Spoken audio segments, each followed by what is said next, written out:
I won't be going in any order, but this is my Frisco 210 Decapod from Bachman. It's a very cool locomotive, very detailed. Not the best puller, but it's definitely a train I rather enjoy having in my collection. Here is also another locomotive in my collection. It's a brass Santa Fe 262 Prairie. I'm not sure what company made this locomotive, but as you can see, it is very, very detailed. It's a great puller. It is very noisy because it has an open frame motor, but it's one of my favorite locomotives I have. Next on the list is my River Rossi cab forward.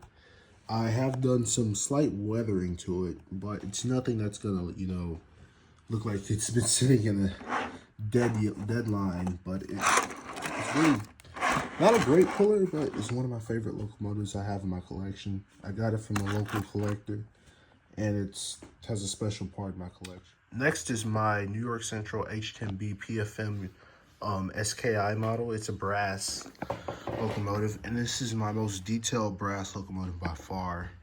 It is absolutely gorgeous, and it can pull pretty much anything. It's a gorgeous model.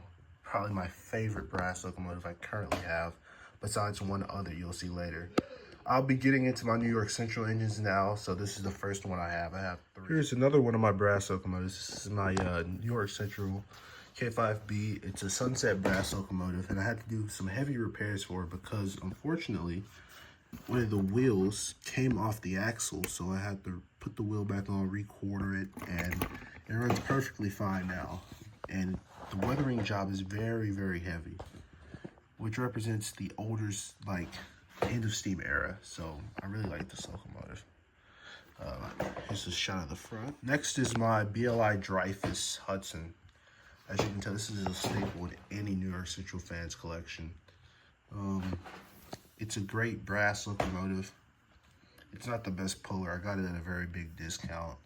It needs a lot of work, but it runs not the best. Still one of my personal favorite locomotives. Next on the list is my Union Pacific Challenger. This is a River Rossi model, and it's been weathered by me. It looked like it's at the end of the steam era. This is a locomotive I received for my birthday, and it's an amazing puller. For River Rossi, it can pull about a 25-car string of boxcars, including the tender and the caboose. So it is a dog when pulling stuff. This thing is one of my favorite locomotives, and I just love pulling it out when people come over because it gives me no issues and it runs perfect. Next is my Bachmann Spectrum J. This is one of my favorite looking locomotives as well. As you can tell, I'm a big Streamliner fan.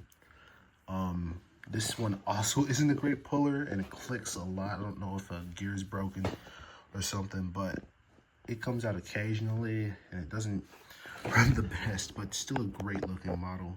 Way better than the other ones that came before it. Next is my personal favorite locomotive in my collection, and unfortunately it does not run right now. This is my Texas Pacific 210-4 locomotive. It's brass, and the motor was just so terrible. It was a very old open frame motor, and I had to replace it. It also had a broken, I'm not sure what you call this, but one of the pieces of the drivetrain broke off of it. It's just a detail piece, so run without it.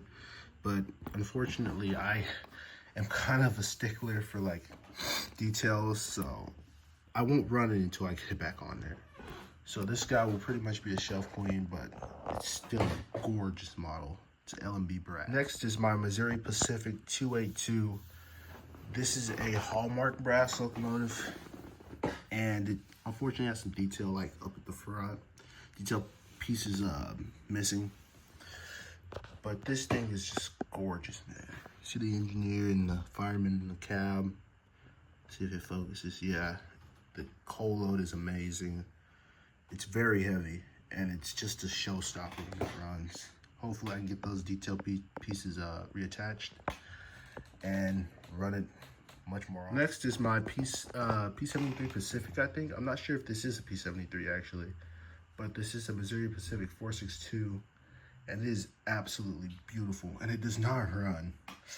This thing has been a problem child since I bought it. The motor burnt out.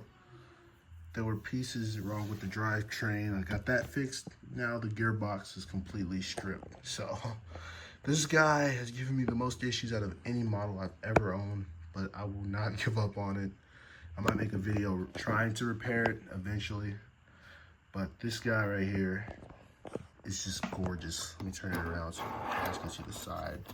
It is missing some detailed pieces because it came from an owner that didn't quite take care of it correctly, but still a gorgeous model.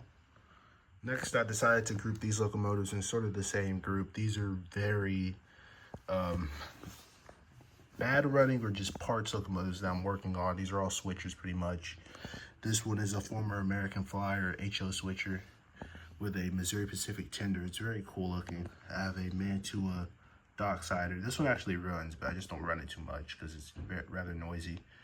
This one I found at a local estate sale. It's a Mantua 040. It smokes, actually, has a very old Soothe smoke unit in it. And it's, when it used to run, it was a great smoker, but unfortunately, as you can see, it's in pieces because I'm working on it. So hopefully there'll be a video about this, fixing this guy, because it's one of my favorite little switchers I have. Next, this is a Bachmann 3-truck Shay. If you guys know anything about these locomotives, they do not withstand the test of time at all. The gears are pretty much stripped out on this thing. So I have to get a Northwest Shortline gear kit to try to repair this guy. There will also probably be a video on this guy coming up in the near future. I can't make any promises, but this, when it does run, it is a gorgeous model. I want to put DCC in here. When it does run, it has a firebox glow on the inside. It is definitely a showstopper if I can't get it to run. Next is a random 282. I'm not sure what company it is. It'll probably come to me later and I'll put it in the text for the video. But it used to be a Durango and Silverton locomotive, but they never really had standard gauge locomotives, so I felt it was rather silly to keep it in that paint scheme. So I pretty much just painted it black, and for now it usually pulls like the short trains I run on my layout, but it can pull a lot. It's probably my second strongest locomotive, steam locomotive, besides my Challenger. So here's a little shot. Next is my PR Marquette 284 Berkshire 1218. This is one of my first locomotives I've ever bought. Well, not ever bought. I received it for Christmas. It doesn't get too much runtime because I don't model the PR Marquette or CNO anywhere that close up north. So it's pretty much a shelf queen, but I will never get rid of it because of the sentimental value. It's a great model. Unfortunately, when I was younger, the DCC system got removed out of here. I still have the chip and everything for it. So hopefully one day I can put that back in here, but I'm not too keen on putting it back because it doesn't run too often. So it'll probably remain on the shelf with just DC power. Next is a Poacher 440 American wood burning locomotive. This guy is loud. It sounds like a door hinge that hasn't had WD-40. It is very loud, but it pulls quite a bit. Unfortunately, the noise is a bit of a thing. It probably just needs to be oiled, but it runs. Here's another switcher I forgot about. This is my Santa Fe 69 switcher. It's a Mantua kit.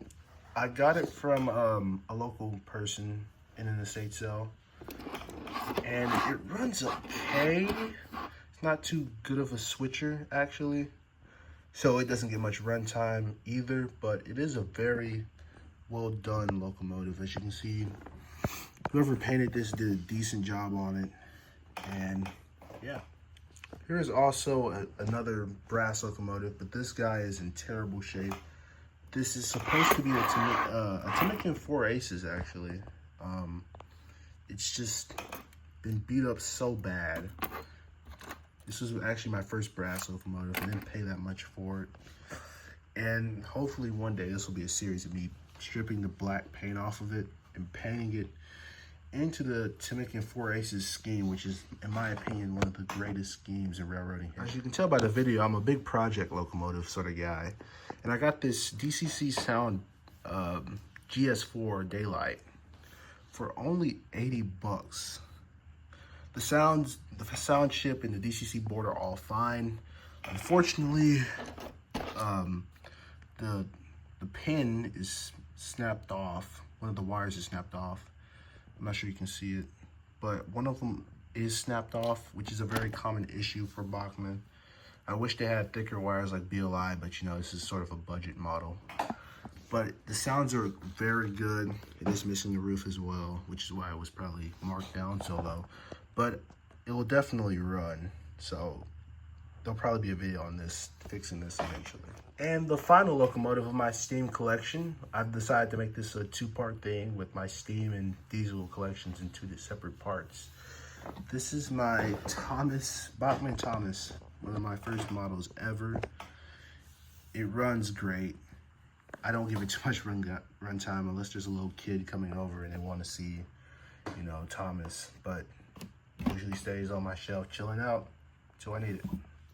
Hi guys, welcome to Dark Side Trains. This is my first video ever. I will be doing my roster of my steam locomotives, so let's get started.